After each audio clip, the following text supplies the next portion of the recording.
I never imagined that my simple life as a scribe in the Great Archive would lead me into the most dangerous and beautiful adventure of my existence.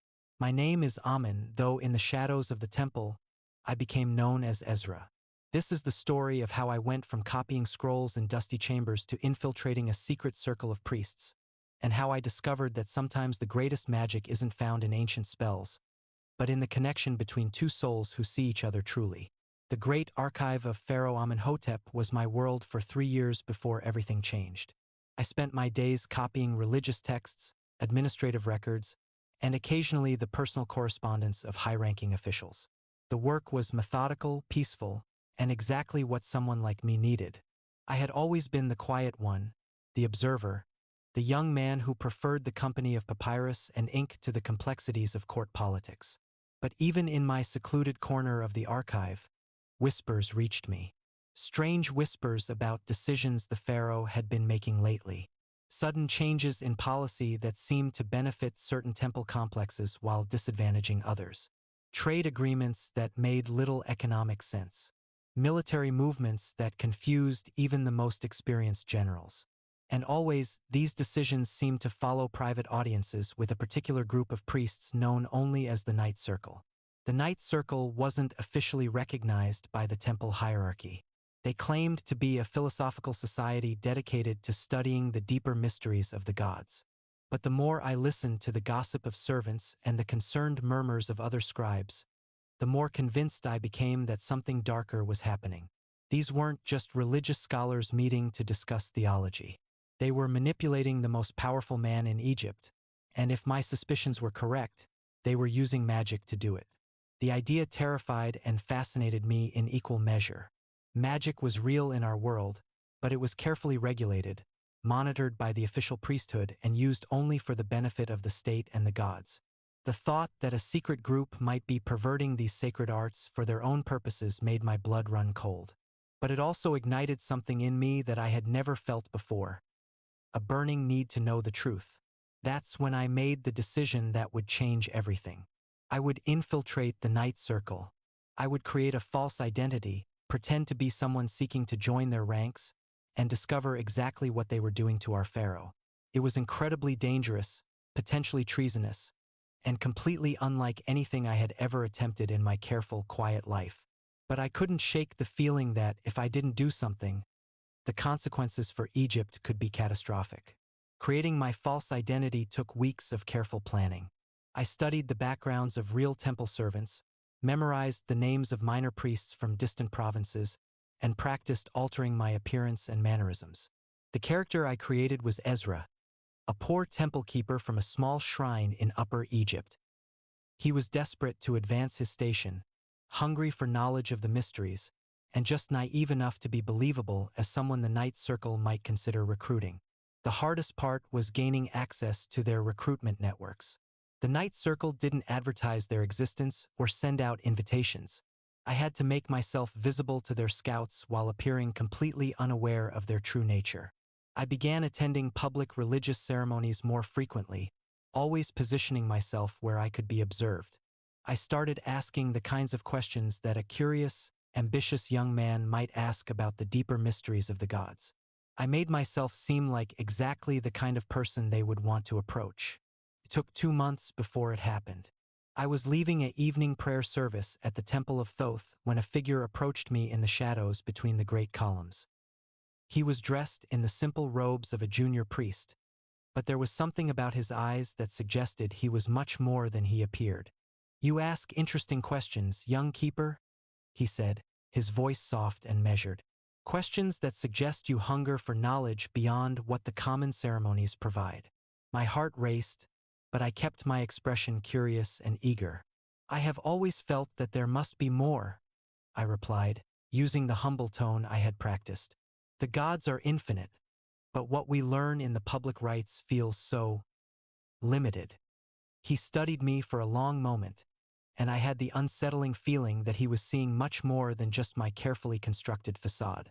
"There are others who share your hunger," he said finally. "Others who seek to understand the true nature of divine power. Would you be interested in meeting them?" And just like that, I was in. 3 days later, I found myself following cryptic directions to a small shrine hidden in the desert outside Thebes. The building was ancient, older than the great temples of the city, and covered in hieroglyphs that seemed to shift and change in the flickering torchlight. This was where the Night Circle conducted their ceremonies, and this was where I would first lay eyes on the man who would completely transform my understanding of love, loyalty, and the true nature of magic. The ceremony that first night was unlike anything I had ever witnessed. About 20 men were gathered in the circular chamber, all dressed in dark robes that seemed to absorb light rather than reflect it. They stood around a central altar carved with symbols I didn't recognize, chanting in a language that felt familiar and foreign at the same time. The air itself seemed to vibrate with power, and I could feel something awakening in my chest, something that had been sleeping my entire life. But it wasn't the magic that stopped my breath. It was the man leading the ceremony. Kieran stood at the head of the altar like he had been carved by the gods themselves as an example of perfect masculine beauty. He was tall and lean, with the kind of graceful strength that comes from both physical training and deep spiritual discipline. His skin was the color of burnished copper, and his dark hair fell in waves to his shoulders, occasionally catching the light from the torches and revealing hints of deep blue, like the night sky. But it was his face that truly captivated me. Sharp cheekbones, full lips, and eyes that seemed to hold the wisdom of eternity. When he spoke, his voice was like music, like the wind singing across the desert at midnight. Every word seemed to resonate not just in my ears but in my bones, in my soul. He was explaining the nature of divine truth to the gathered men, talking about how the gods spoke to those who were willing to listen with more than just their minds. And as he spoke, his eyes found mine across the circle, and I felt the world tilt on its axis. He knew. Somehow, impossibly, he knew that I wasn't who I claimed to be. I could see it in the slight curve of his lips, in the way his gaze lingered on me just a moment longer than it should have. But instead of exposing me, instead of calling out my deception, he simply smiled and continued with the ceremony as if nothing had happened. After the ritual ended, the other men began to disperse, but Kieran approached me directly. Up close, he was even more devastating. He moved with a predatory grace that made my pulse quicken, and when he stopped just a little too close to me, I could smell the sandalwood oil on his skin and see the flecks of gold in his dark eyes. "You're new," he said, and it wasn't really a question. "Yes, my lord," I replied, bowing my head in what I hoped was appropriate deference. "I am Ezra, from the shrine of Sobuk in Kam Ambo." "Ezra?" he repeated, and my false name sounded like a prayer on his lips. "Tell me, Ezra from Kam Ambo, what brought you to us?" I had prepared for this question, had rehearsed my answer dozens of times. But standing there in front of him, feeling the weight of his attention like physical touch, I found myself telling a truth I hadn't planned to share. "I feel like I've been asleep my whole life," I said, the words tumbling out before I could stop them. "Like there's something inside me that's never been allowed to wake up. When I heard about your circle, about the deeper mysteries you study, I thought maybe here I could finally become who I'm supposed to be." His smile was radiant and dangerous. "And who are you supposed to be, beautiful Ezra?" The endearment hit me like lightning. No one had ever called me beautiful before. In my real life, I was invisible, forgettable, the kind of person who blended into backgrounds and was rarely noticed. But the way Kieran was looking at me, like I was something precious and fascinating, made me feel like I was burning from the inside out. "I don't know yet," I admitted, "but I want to find out." "Then you shall," he said simply. "But first, you must prove that you're ready for the truth we offer. Are you willing to undergo the trials of initiation?" Every instinct I had was screaming at me to be careful, to remember why I was really here. But when I looked into Kieran's eyes, when I felt the magnetic pull between us, all my careful planning crumbled. I wasn't just an infiltrator anymore. I was a man standing on the edge of something that could either save me or destroy me completely. "Yes," I whispered, "I'm ready." The first trial was the ritual of truth, and it took place 3 nights later in a smaller chamber beneath the main shrine. Kieran explained that the ritual would reveal my true nature, would show whether I had the spiritual strength to handle the knowledge the night circle possessed. What he didn't explain was that it would also begin awakening the magic that had been dormant inside me my entire life. The ritual itself was deceptively simple. I was required to sit in meditation while Kieran and two other senior members of the circle chanted around me.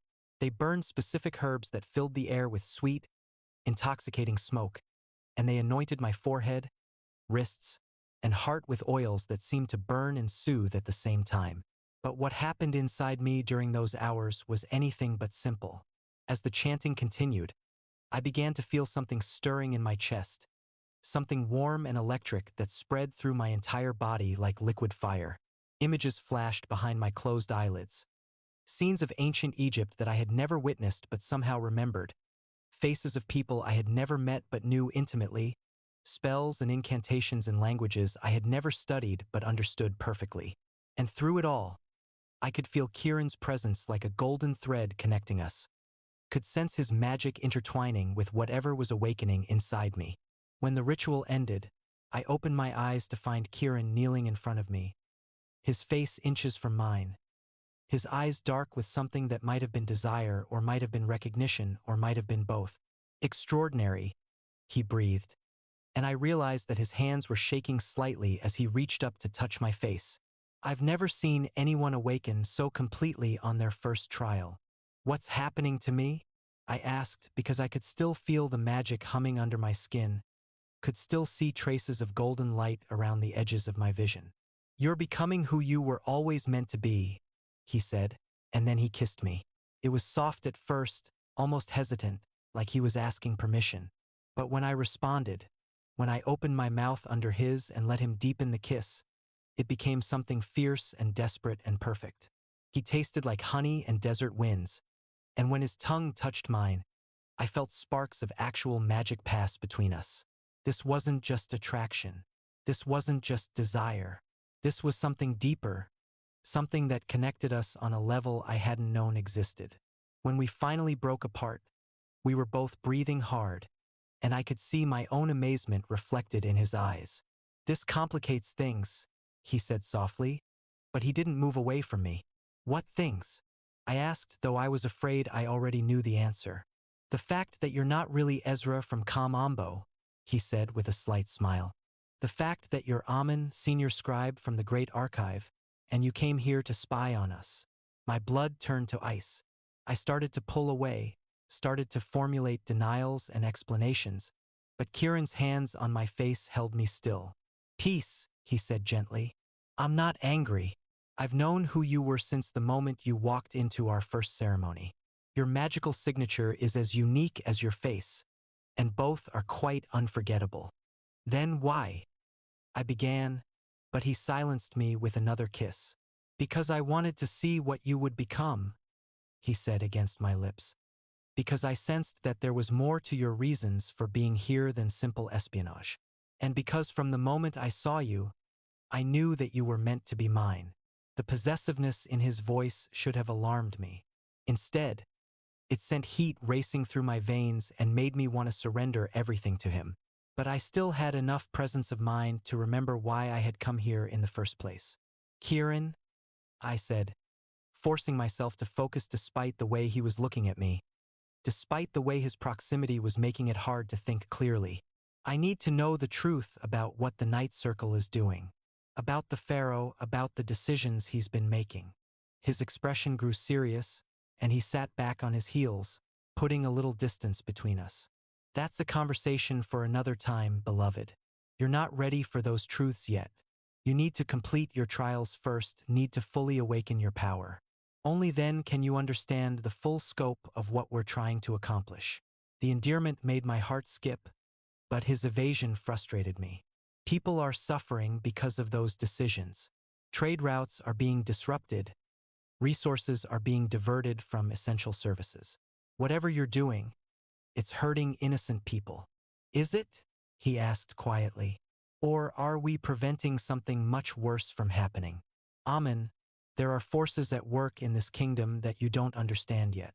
The Pharaoh's recent decisions may seem random or harmful, but they're part of a larger pattern, a larger protection." "Protection from what?" Complete your trials, he said, standing and offering me his hand. Learn to use your gifts. Then I'll tell you everything. The second trial was the ritual of trust, and it nearly broke me. Kieran explained that it would require me to surrender complete control, to let the magic flow through me without trying to direct or contain it. What he didn't explain was that it would also require me to trust him completely, to let him guide me through experiences that would leave me more vulnerable than I had ever been in my life. The ritual took place in Kieran's private chambers, a beautiful space filled with ancient artifacts and magical implements that hummed with barely contained power. He had me lie on a low couch covered in silk cushions, and then he began the process of systematically breaking down every barrier I had ever built around my heart and mind. He used a combination of magical techniques and physical touch that left me gasping and shaking. His hands moved over my body with practiced skill, finding pressure points that seemed to unlock different aspects of my power. And all the while, he spoke to me in that hypnotic voice, telling me how beautiful I was, how strong, how perfectly I was responding to his touch. "Let go," he whispered against my ear as his fingers traced patterns of fire across my skin. "Stop trying to control it. Stop trying to protect yourself. Trust me to catch you when you fall." And I did. I let go of everything. My mission, my fears, my sense of self-preservation. I surrendered completely to the magic and to him, and the experience was more intense than anything I had ever imagined possible. Power flowed through me like molten gold, reshaping me from the inside out, and through it all, Kieran held me, anchored me, kept me from losing myself entirely in the overwhelming sensations. When it was over, I was changed in ways I couldn't fully articulate. The magic was no longer foreign to me. It was part of me, as natural as breathing. But more than that, my feelings for Kieran had deepened into something that terrified me with its intensity. I wasn't just attracted to him anymore. I wasn't just infatuated. I was falling in love with the man I had come here to expose, and that love was threatening to compromise everything I thought I believed about right and wrong.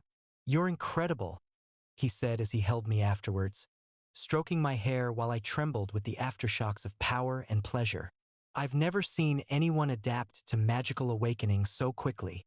"Kieran," I said, turning in his arms to look at him, "I need you to know something. Whatever happens, whatever I discover about the Night Circle's activities, these feelings between us, they're real.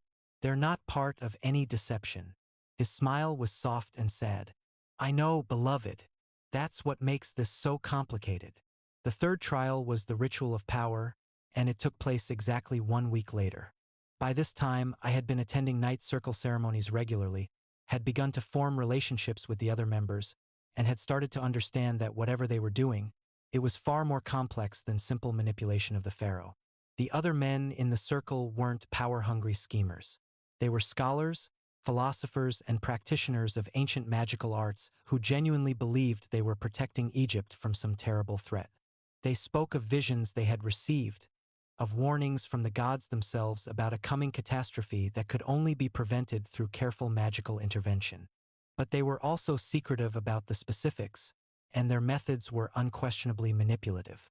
Whatever threat they believed they were preventing, they were willing to use mind magic on the Pharaoh to achieve their goals. And that bothered me deeply, even as I found myself caring more and more about the individual members of the group. The ritual of power was designed to fully awaken my magical abilities and integrate them with my conscious will. Kieran explained that it would be dangerous, that some people didn't survive the process, but that those who did emerged as true practitioners of the ancient arts. "Are you sure you want to do this?" he asked me the night before the ritual.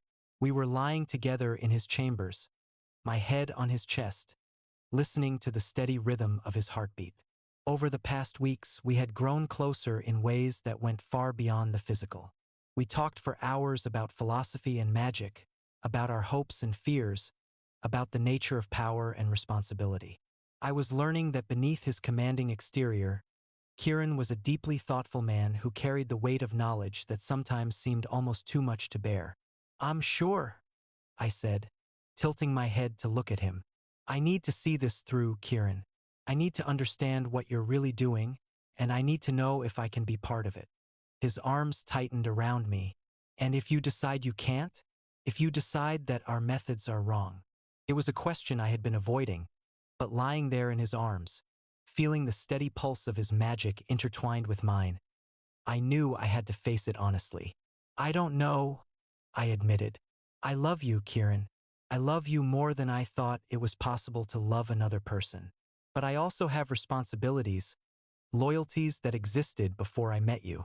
I know, he said quietly. And I love you enough to respect whatever decision you make, even if it destroys me. The vulnerability in his voice broke my heart.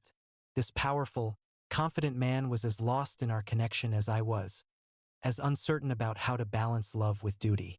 In that moment, I realized that we were both walking a tightrope, trying to find a way to honor our feelings for each other while remaining true to our deeper convictions. The ritual of power began at midnight in the main ceremonial chamber. All 20 members of the Night Circle were present, arranged in concentric circles around the central altar where I would undergo the transformation. Kieran stood at the head of the altar, magnificent in his ceremonial robes, but I could see the worry in his eyes even from across the room. The ritual itself was brutal. For 3 hours, the members of the circle channeled raw magical energy into me while I fought to contain it, shape it, make it part of myself without being consumed by it.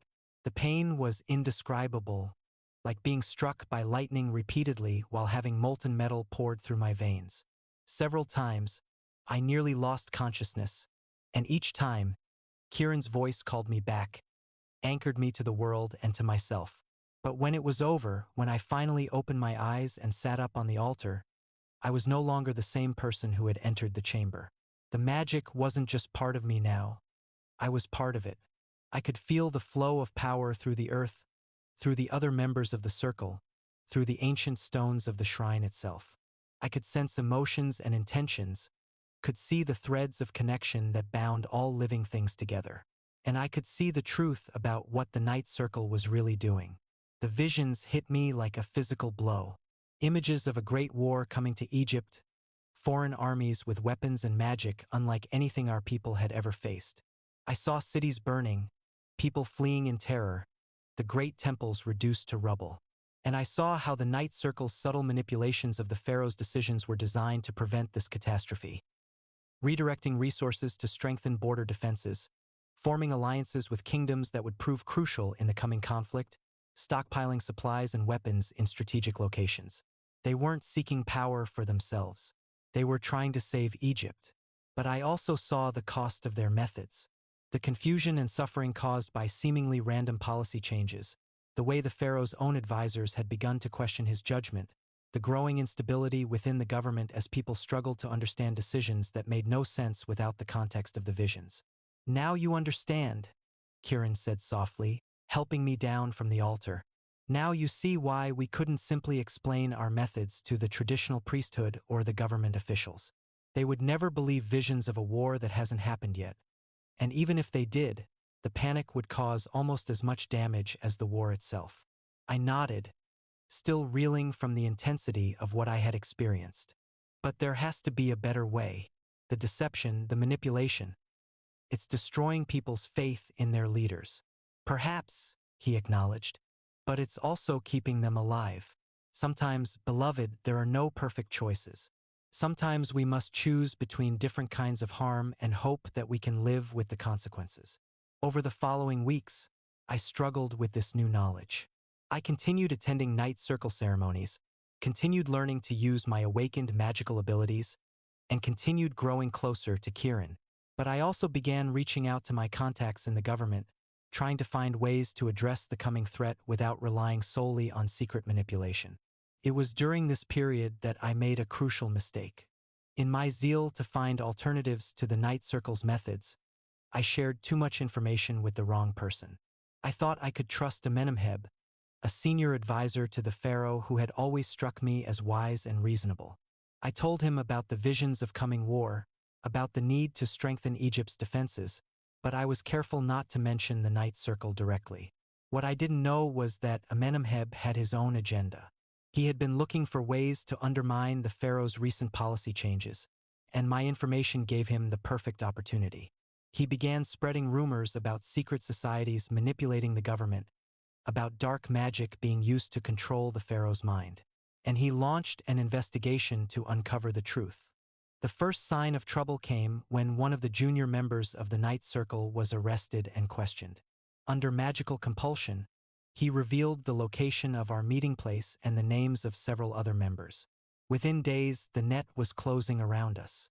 Kieran came to me in my chambers at the Great Archive, moving through the shadows like a ghost. His face was grim, and I could see the weight of impending disaster in his eyes. "We have to disband," he said without preamble. "Amenemheb knows about us, and he has the Pharaoh's ear. There's going to be a purge." "Kieran, I'm so sorry," I began, but he held up a hand to stop me. "You tried to find a better way," he said. "I can't fault you for that, even if it's destroyed everything we've worked for. What will you do? Run? Hide? Hope that some of us survive long enough to continue the work when the real threat arrives?" He stepped closer to me, and I could see the pain in his eyes. "Come with me, Amen. Leave Egypt. We can find somewhere safe. Somewhere we can be together without all of this political complication."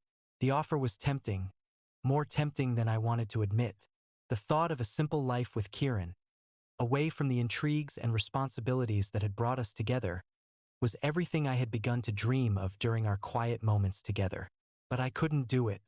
I couldn't abandon my homeland when I knew what was coming. Couldn't leave innocent people to face the approaching war without warning. "I can't," I said, and watched his face crumble. "Kieran, I have to stay. I have to find a way to warn people, to prepare them for what's coming. They won't believe you without proof," he said. "And the only proof was our visions, which they'll dismiss as the delusions of a disbanded cult. Then I'll find other proof. I'll make them believe." He stared at me for a long moment, and I could see him memorizing my face, storing up the details for whatever lonely exile awaited him. "I love you," he said finally. "I will always love you, but I can't watch you destroy yourself trying to save people who will never appreciate the sacrifice." "I know," I whispered, my heart breaking. "I love you too, more than I thought possible." He kissed me one last time, soft and desperate and final. Then he was gone, disappearing into the shadows as silently as he had arrived. I stood alone in my chambers, staring at the space where he had been, and felt like half of my soul had been torn away. The purge began 3 days later. Temple guards raided the shrine where the Night Circle had met, but they found it empty. Most of the members had fled, scattering to the far corners of Egypt and beyond. A few were captured, but under questioning, they revealed nothing about the true purpose of their activities. To the investigators, they appeared to be nothing more than misguided mystics who had gotten in over their heads. Amenemheb declared victory, claiming that he had saved Egypt from a dangerous cult that sought to control the government through dark magic. The pharaoh praised him publicly and began reversing many of the policy changes that the Night Circle had influenced. The border defenses were weakened, crucial alliances were abandoned, and the stockpiles of supplies were redistributed for more immediate needs. I watched it all happen with growing horror, knowing that Egypt was being systematically weakened just as the greatest threat in its history was preparing to strike.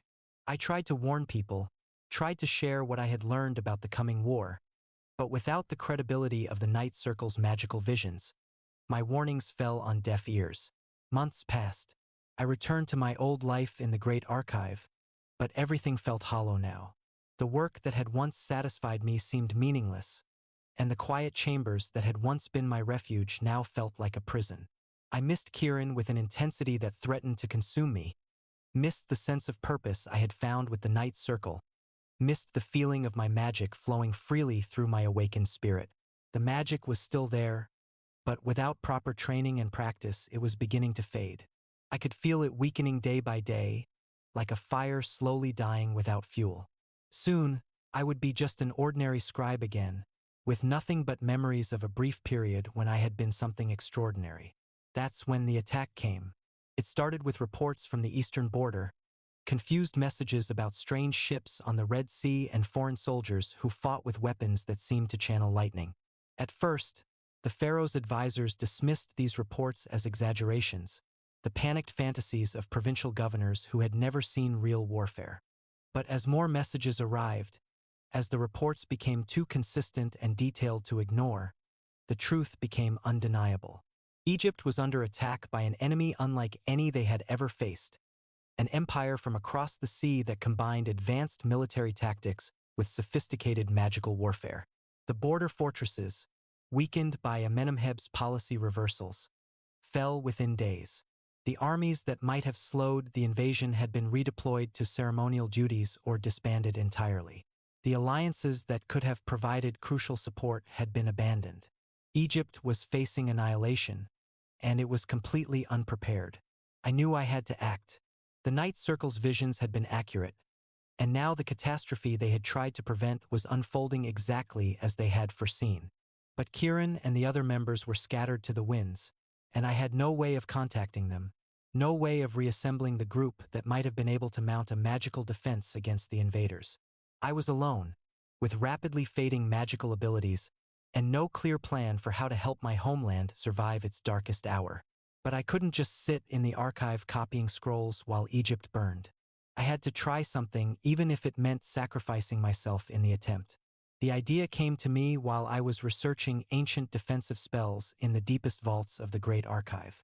I found references to a ritual of protection that could shield an entire city, but it required a massive amount of magical energy and a practitioner willing to channel that energy through their own body. The texts made it clear that the ritual was almost always fatal to the person performing it, but in desperate circumstances it could save thousands of lives. I began preparing immediately. I gathered the necessary materials, studied the ritual components until I could perform them from memory, and slowly began building up my magical reserves through meditation and careful energy work. It would take weeks to prepare properly, and I wasn't sure Egypt had that much time. As I worked, reports from the front lines grew increasingly desperate. The invaders were advancing rapidly, their strange weapons carving through Egyptian forces like they were made of paper. They would reach Thebes within days, and when they did, the slaughter would be unimaginable. That's when Kieran found me.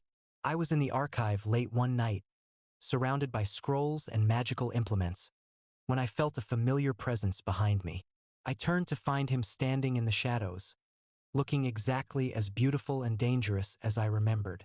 But there was something different about him now, a hardness in his eyes that spoke of terrible experiences and difficult choices. "You're planning something stupid," he said without preamble, his gaze taking in my preparations. "I'm planning something necessary," I corrected. "The defense ritual. It's the only way to protect the city. It will kill you. Probably," I acknowledged. "But it will save everyone else." He moved closer, and I could see the pain in his face.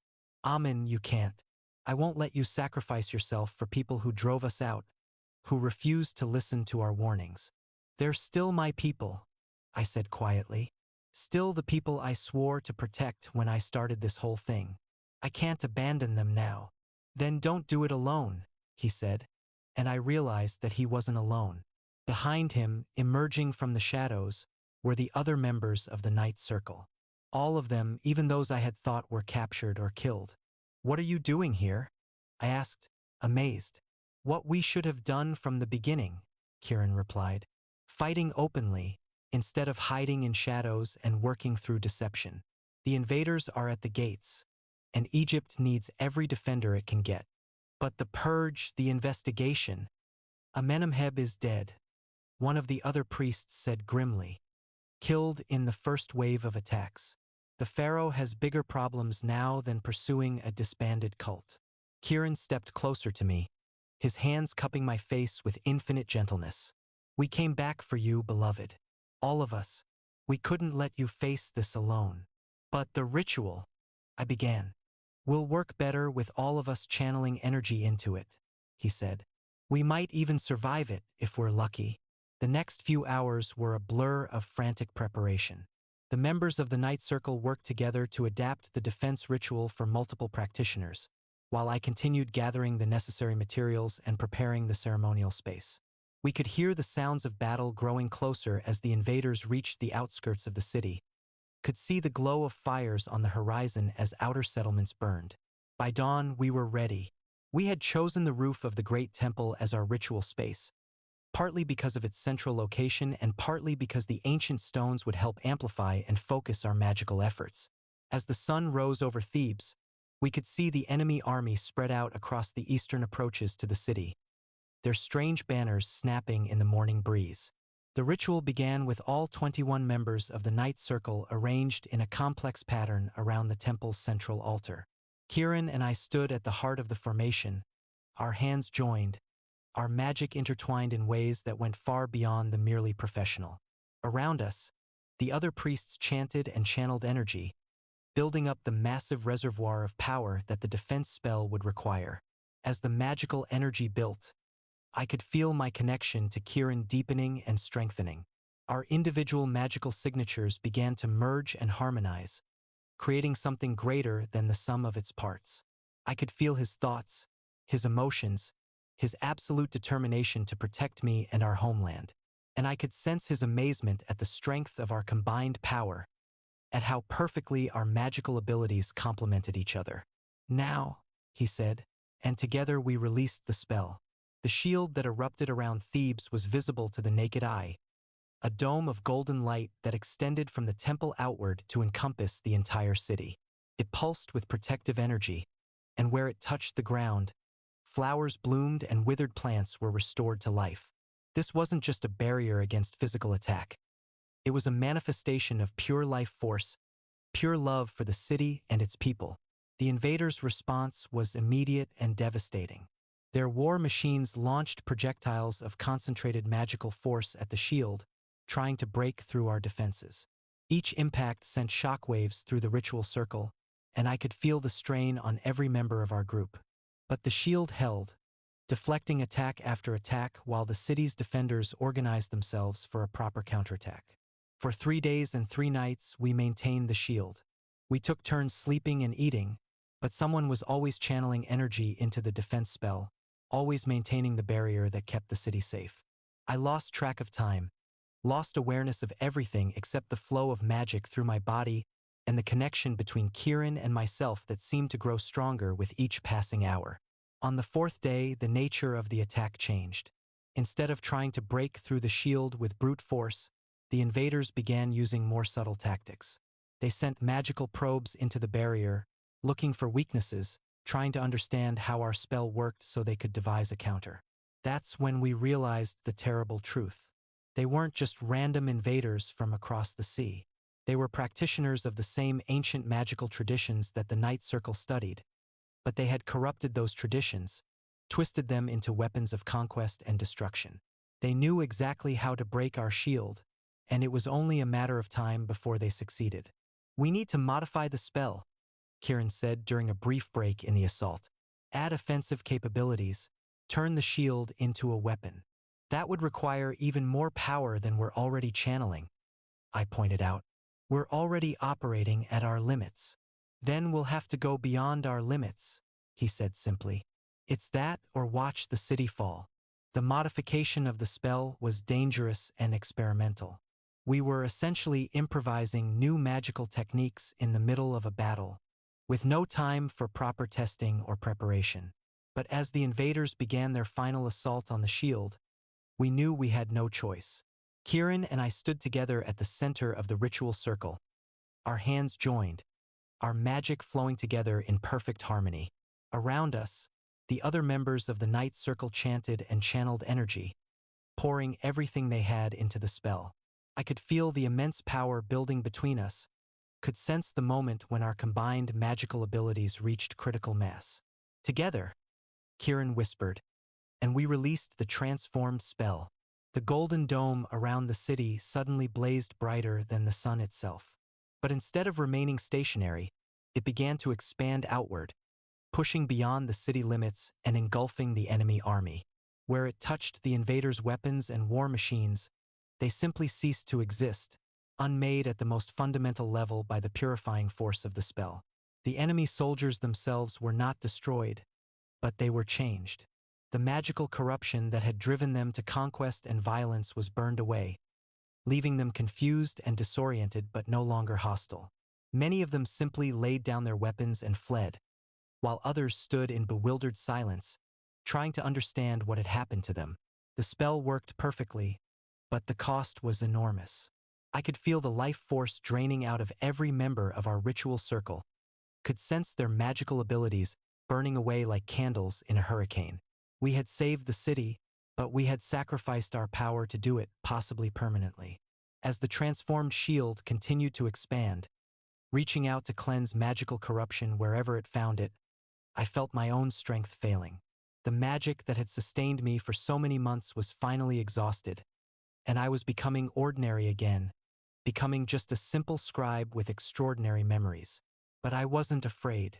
Kieran's hand was still in mine, and I could feel his love flowing between us even as our magical connection faded.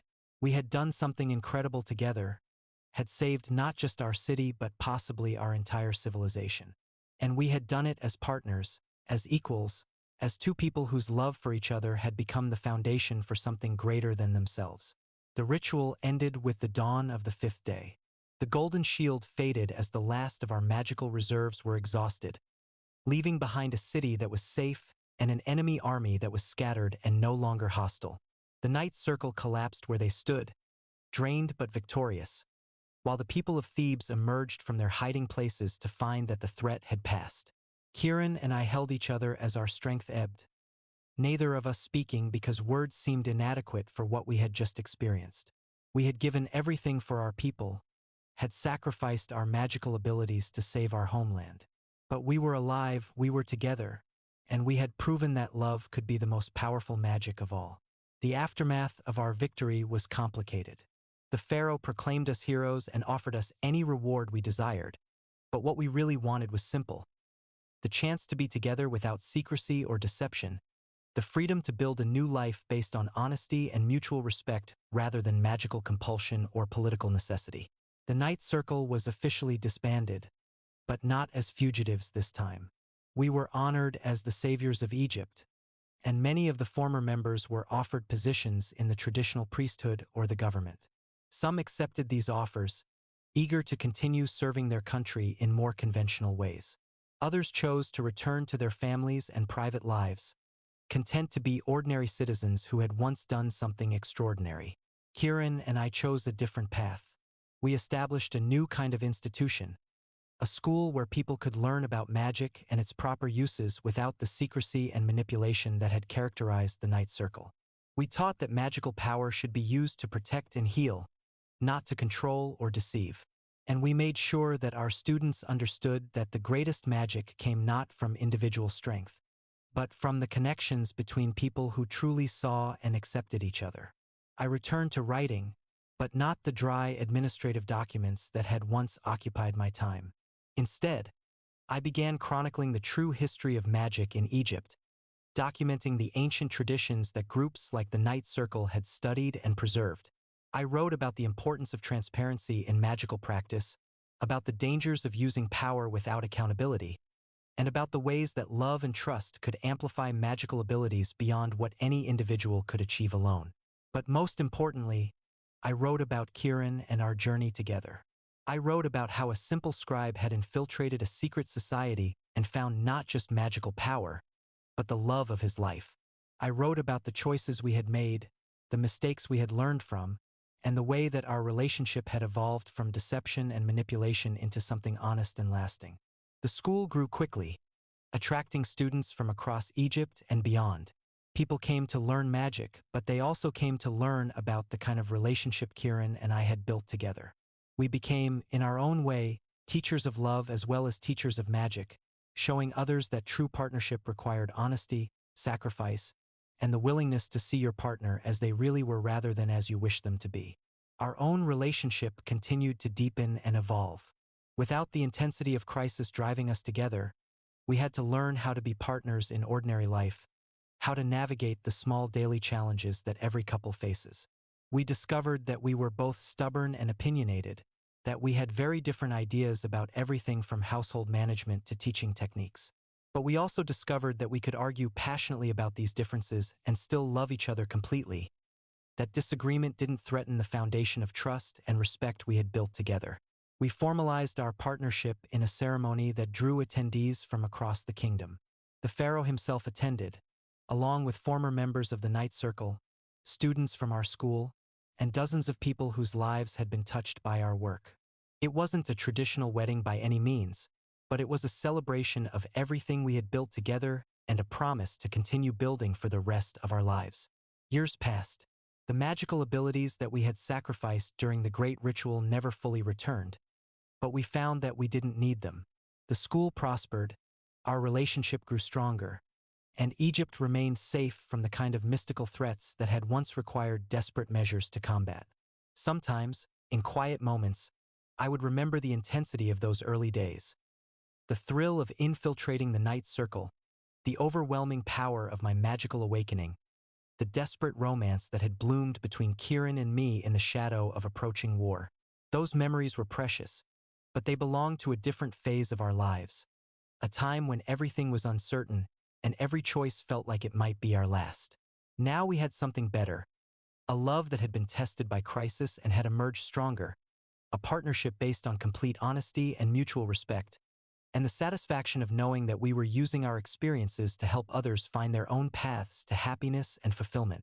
On the 10th anniversary of the great ritual, Kieran and I climbed to the roof of the great temple where we had performed the spell that saved Thebes. The city spread out below us, prosperous and peaceful, filled with people who had no idea how close they had come to destruction all those years ago. "Do you ever regret it?" Kieran asked, echoing the question I had posed to him so many years earlier. "Giving up your magic, choosing this ordinary life with me?" I looked at him in the starlight, this man who had seen me at my most vulnerable and loved me anyway, who had sacrificed everything for our relationship and never once made me feel guilty about the cost. "Never," I said, meaning it with every fiber of my being. "This life we've built together, this love we share, it's the greatest magic I've ever experienced." He smiled and pulled me closer, and we stood together under the stars, two former practitioners of ancient arts who had discovered that the most powerful magic of all was the simple, extraordinary act of choosing to love another person completely and without reservation. Above us, the constellations wheeled in their eternal dance, and below us, the city slept peacefully, protected not by magical shields, but by the knowledge that there were people in the world willing to sacrifice everything for love. In the end, that was the true story of my time as an undercover spy in the Night Circle. Not the tale of magical intrigue and political manipulation that I had originally set out to uncover, but the story of how I learned that love was the only truth worth risking everything to discover. And in Kieran's arms, under the stars that had witnessed our journey from deception to devotion, I knew that I would make the same choices again without hesitation, because they had led me to exactly where I belonged. But our story didn't end there. Life, as we discovered, has a way of presenting new challenges just when you think you've found peace. The years following our victory brought changes to Egypt that neither Kieran nor I had anticipated, and once again, we found ourselves at the center of events that would test not just our love for each other, but our commitment to the principles we had fought to establish. The first sign of trouble came 3 years after we established our school. We were in the middle of teaching a particularly challenging group of students when a messenger arrived from the palace, bearing an urgent summons from the new pharaoh. Amenhotep had died the previous year, and his young son Thutmose had ascended to the throne with all the confidence and inexperience of youth. "The pharaoh requires your immediate presence," the messenger announced, his formal tone betraying none of the urgency I could sense beneath his words.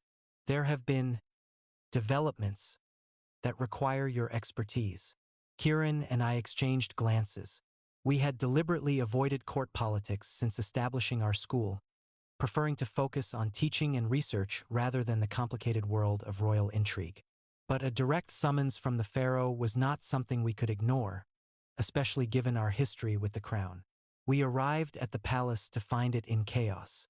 Servants rushed through the corridors with worried expressions, and the usual ceremonial guards had been replaced by hard-faced soldiers who watched everyone with suspicious eyes. Something was very wrong.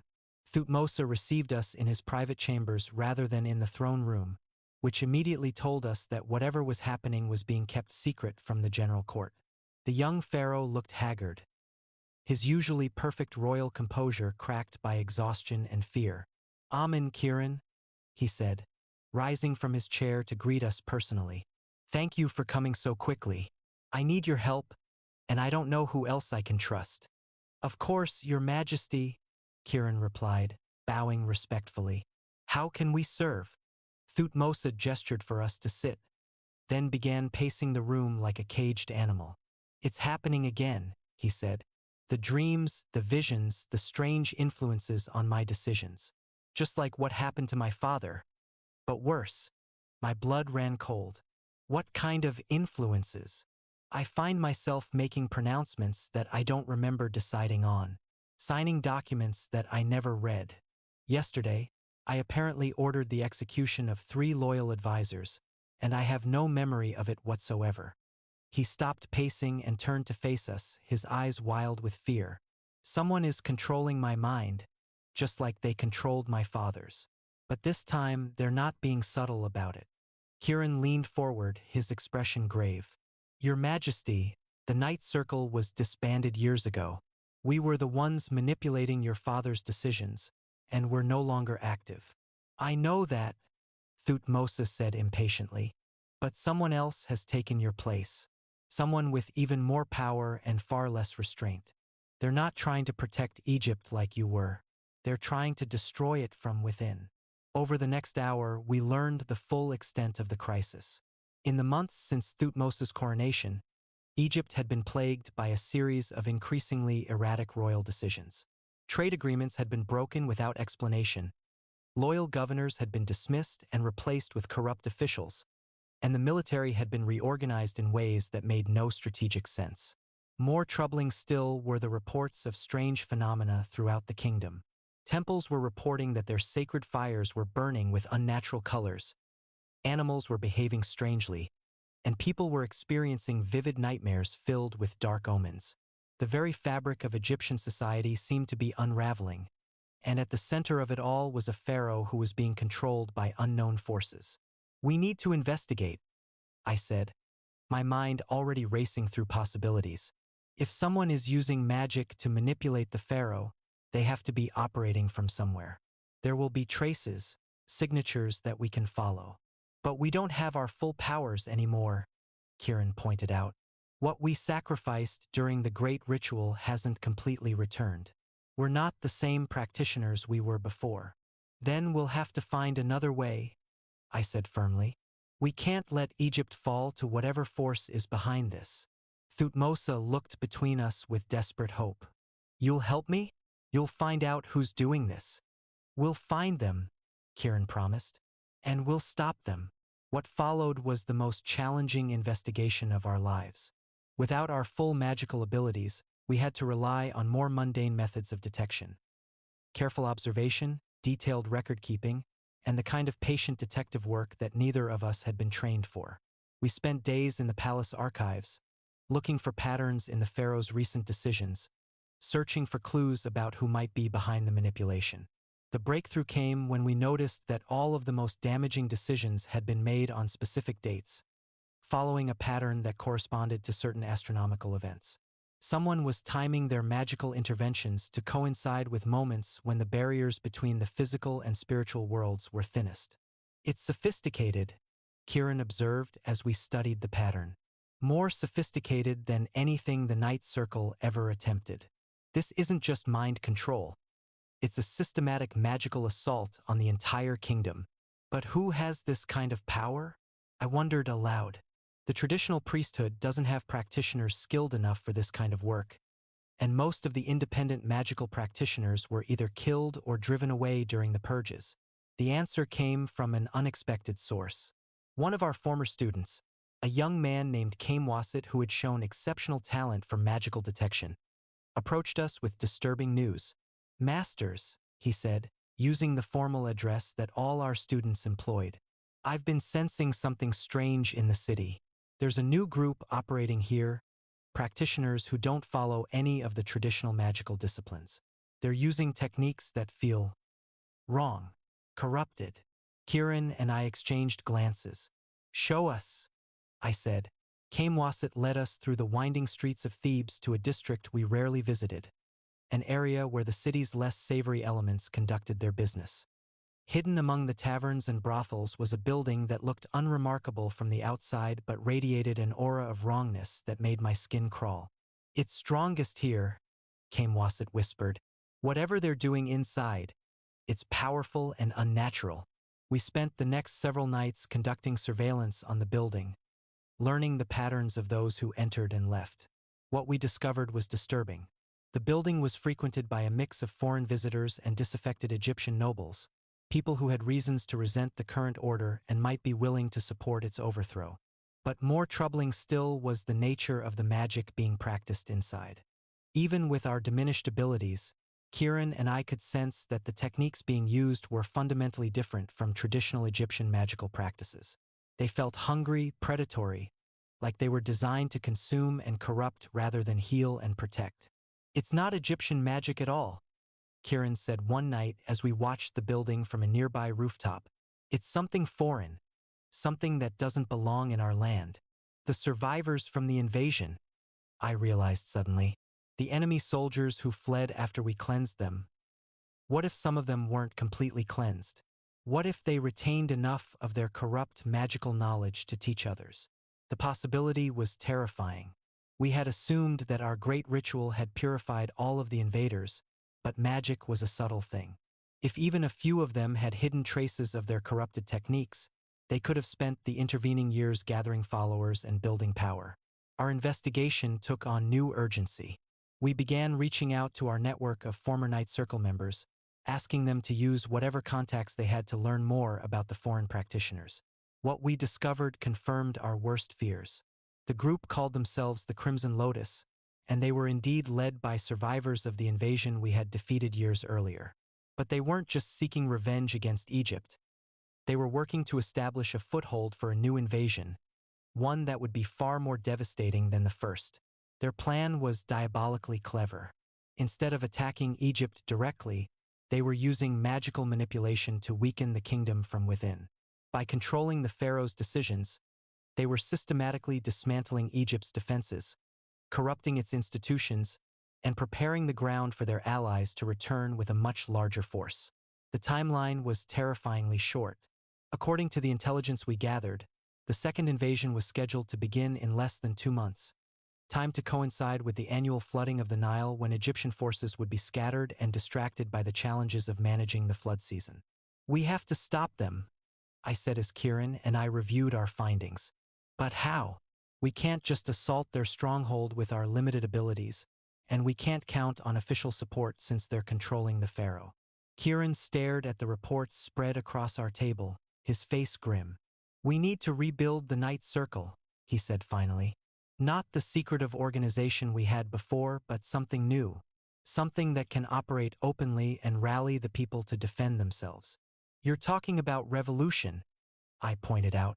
"If we move against the pharaoh directly, even to save him, we'll be branded as traitors." "Then we'll be traitors," Kieran said simply. "Egypt is more important than our reputations." The next few weeks were a whirlwind of activity. We reached out to everyone we could trust. Former Night Circle members, students from our school, loyal officials who had noticed the strangeness in the pharaoh's recent behavior. We explained the situation, shared the evidence we had gathered, and asked them to help us prepare for what was coming. The response was overwhelming. It seemed that we weren't the only ones who had noticed that something was wrong in Egypt. People throughout the kingdom had been experiencing the same sense of wrongness, the same feeling that dark forces were at work behind the scenes. When we offered them a chance to fight back, they responded with enthusiasm and determination. But building a resistance movement was dangerous work. The Crimson Lotus had spies throughout the government and the military, and several of our early recruits were discovered and eliminated before they could contribute to our cause. We were forced to operate in even greater secrecy than the original Night Circle had employed, using codes and hidden meeting places to avoid detection. The pressure was taking its toll on both Kieran and me. We barely slept, ate irregularly, and spent most of our time looking over our shoulders for signs of pursuit. But worse than the physical exhaustion was the emotional strain of preparing for another desperate battle when we had hoped our fighting days were over. "I'm scared," I admitted to Kieran one night as we lay in our bed, holding each other in the darkness. Not of dying, but of losing what we've built together. This life we've created, this peace we've found, I don't want to sacrifice it again. Neither do I, he said softly, his fingers tracing patterns on my chest. But if we don't fight now, we'll lose it anyway, and we'll lose everything else that matters to us as well. I knew he was right, but that didn't make it any easier to face. We had already given up so much for Egypt, had already sacrificed our magical abilities and our simple life together. The thought of risking everything again, of potentially losing each other in another desperate battle, made my heart ache with a pain that was almost physical. But we didn't have a choice. The Crimson Lotus was growing stronger every day, and their control over the Pharaoh was becoming more complete. If we didn't act soon, Egypt would be defenseless when the second invasion arrived. The plan we developed was necessarily complex. We couldn't simply assault the Crimson Lotus directly, because they were too well defended and we lacked the magical power to overcome their defenses.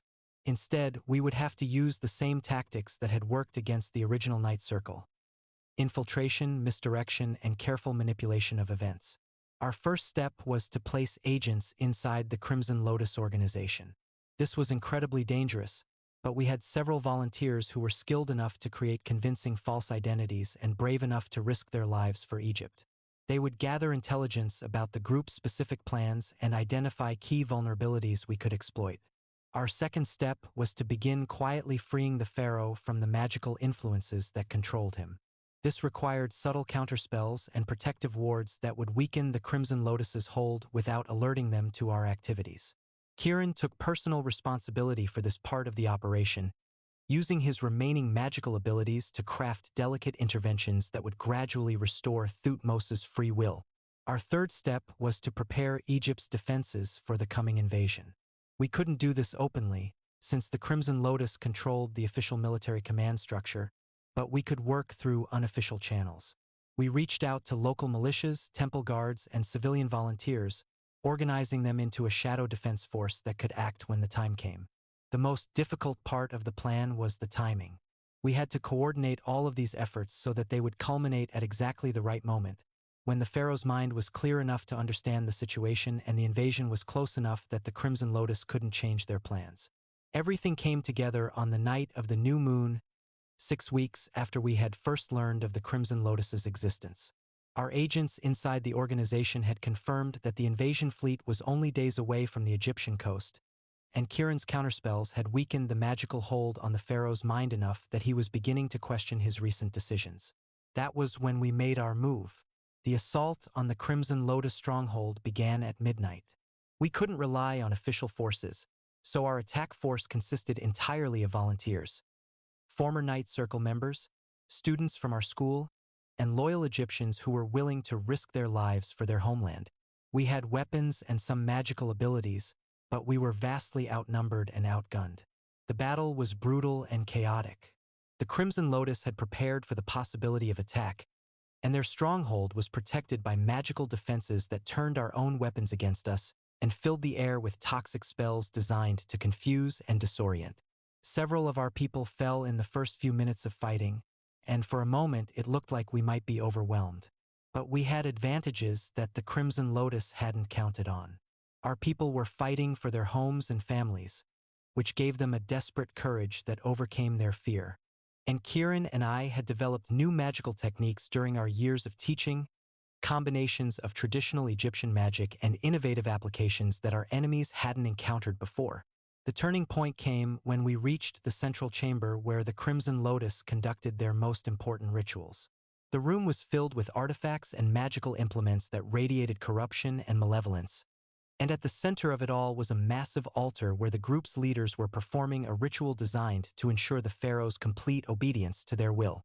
Kieran and I fought our way through the defenders and reached the altar just as the ritual was reaching its climax. The magical energies in the room were so intense that they were visible to the naked eye, swirling patterns of red and black that seemed to pulse with malevolent life. "We have to disrupt the ritual," Kieran shouted over the noise of battle and magical discharge. "If they complete it, the Pharaoh will be lost forever." I nodded and began chanting a counterspell, one of the protective incantations we had developed for our students. But the magical pollution in the room was so intense that my words seemed to have no effect. The Crimson Lotus leaders continued their ritual, and I could feel the dark energies building toward their final release. That's when Kieran did something I had never seen him do before. He reached deep into his own life force, drawing on reserves of energy that I hadn't known existed, and channeled everything he had into a single, devastating spell of purification. The result was spectacular and terrifying. A wave of pure white light erupted from Kieran's hands and swept through the chamber, cleansing everything it touched. The corrupted artifacts crumbled to dust, the magical implements shattered, and the Crimson Lotus leaders screamed as their own dark energies were turned against them. But the effort nearly killed Kieran. He collapsed to his knees, his face pale and his hands shaking, and I could see that the spell had drained him in ways that might be permanent. Kieran. I caught him as he fell, cradling his head in my lap. "What have you done?" What I had to," he gasped, his voice barely a whisper. "The ritual? Is it stopped?" I looked around the chamber and saw that the Crimson Lotus's magical working had indeed been disrupted. Their leaders were either dead or unconscious, their artifacts were destroyed, and the oppressive atmosphere of corruption was lifting. We had won, but the cost had been enormous. "It's over," I told him, stroking his hair. "You did it. The ritual is broken." He smiled weakly. "Good. That's good." The battle ended shortly after that, with the remaining Crimson Lotus forces either surrendering or fleeing. Our volunteers had taken heavy casualties, but we had achieved our primary objective. The magical control over the Pharaoh had been broken, and Egypt was free to defend itself against the coming invasion. But I was barely aware of our victory. All my attention was focused on Kieran, who was slipping in and out of consciousness in my arms. The spell he had cast to destroy the Crimson Lotus's ritual had burned away most of his remaining magical abilities, and I could feel his life force flickering like a candle in the wind. "Stay with me?" I whispered, pressing my forehead against his. "Don't leave me, not now." Not planning to," he managed to say. "Just tired. So tired." I carried him out of the ruined stronghold and back to our home, where I spent the next several days nursing him back to health. It was touch and go for a while. The magical backlash from his spell had damaged him in ways that conventional medicine couldn't address. But slowly, gradually, his strength began to return. The Pharaoh's recovery was much faster. With the Crimson Lotus's magical influence removed, Thutmose's natural strength and intelligence reasserted themselves. He immediately began issuing orders to prepare Egypt's defenses for the coming invasion. And when the enemy fleet finally arrived, they found a kingdom that was ready for them. The second invasion was even more devastating than the first, but this time Egypt was prepared. The enemy's magical weapons were countered by protective spells that our network of practitioners had developed, and their advanced military tactics were neutralized by defenders who knew exactly what to expect. The war lasted for 3 months, but in the end, Egypt emerged victorious. The invading forces were driven back into the sea, and their survivors were scattered to the winds. The threat that had hung over our kingdom for so many years was finally eliminated. But victory came at a price. Many of our people had died in the fighting, including several of our closest friends and allies. The kingdom was scarred by the conflict, and it would take years to rebuild what had been lost. Kieran and I were among the survivors, but we were changed by the experience. The magical abilities that had once defined us were gone, burned away in the desperate battles we had fought to save our homeland. We were ordinary men now, with nothing but our love for each other and our commitment to serving Egypt in whatever way we could. "Do you regret it?" I asked Kieran one evening as we sat together watching the sunset over the Nile. "Everything we've given up? Everything we've lost?" He was quiet for a long moment, his eyes distant. "I regret the pain we've caused," he said finally. "I regret the friends we've lost, the years of peace we've sacrificed. But I don't regret the choices we made. We saved Egypt. Amen. We saved our people. That has to be worth something." I took his hand, feeling the familiar comfort of his touch. "It's worth everything," I agreed. But I'm tired of fighting. I'm tired of being the person who has to save everyone else. Then let's stop, he said simply. Let's find a way to be happy without having to sacrifice everything for the greater good. And that's exactly what we did. We rebuilt our school, but with a different focus. Instead of training magical practitioners, we began teaching people how to build better communities, how to resolve conflicts without violence, how to create the kind of society where desperate magical interventions wouldn't be necessary. We wrote books about our experiences, not as heroes but as ordinary people who had been caught up in extraordinary circumstances. We spoke to students about the importance of questioning authority, about the dangers of blind obedience, and about the ways that love and trust could overcome even the most powerful magical compulsions. And we loved each other, not with the desperate intensity of our early days, when every moment together might have been our last, but with the steady, enduring affection of two people who had chosen to build a life together.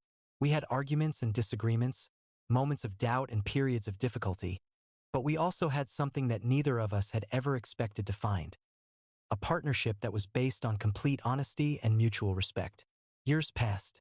Egypt prospered under Thutmose's rule, and the kingdom became known throughout the ancient world as a place where different peoples could live together in peace.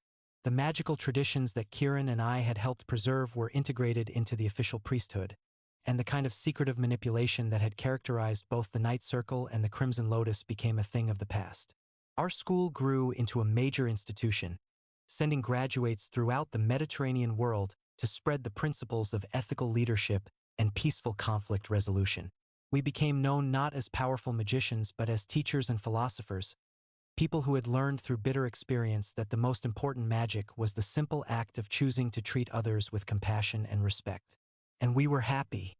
Not always, not perfectly, but genuinely and sustainably happy in ways that neither of us had thought possible during our younger, more dramatic years. We had found something that was rarer than magical power and more valuable than political influence. A love that could survive anything, including the loss of everything else that had once seemed essential to our identities. On the 20th anniversary of our first meeting, we returned to the ruined shrine where the original Night Circle had conducted their ceremonies. The building was overgrown with desert plants, and the ancient stones were worn smooth by years of wind and sand. But the place still held memories of the night when two young men had first looked at each other across a ritual circle and felt the beginning of something that would transform both their lives. I can barely remember what it felt like to have that much magical power, Kieran said as we stood in the chamber where we had first kissed.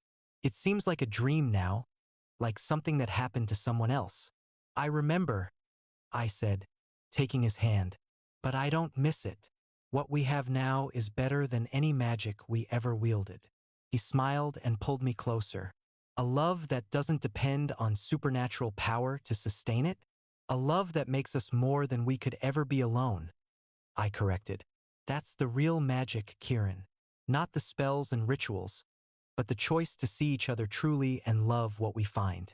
We stood together in the ruins of our past, two middle-aged men who had learned that the greatest adventures weren't found in desperate battles or dangerous magic, but in the simple, daily choice to love another person completely.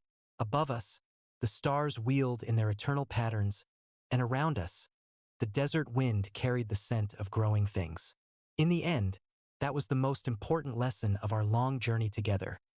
That true magic wasn't about power or control, but about connection. The ability to see another person as they really were, to accept them completely, and to choose to build something beautiful together. Everything else was just elaborate window dressing for that simple, profound truth.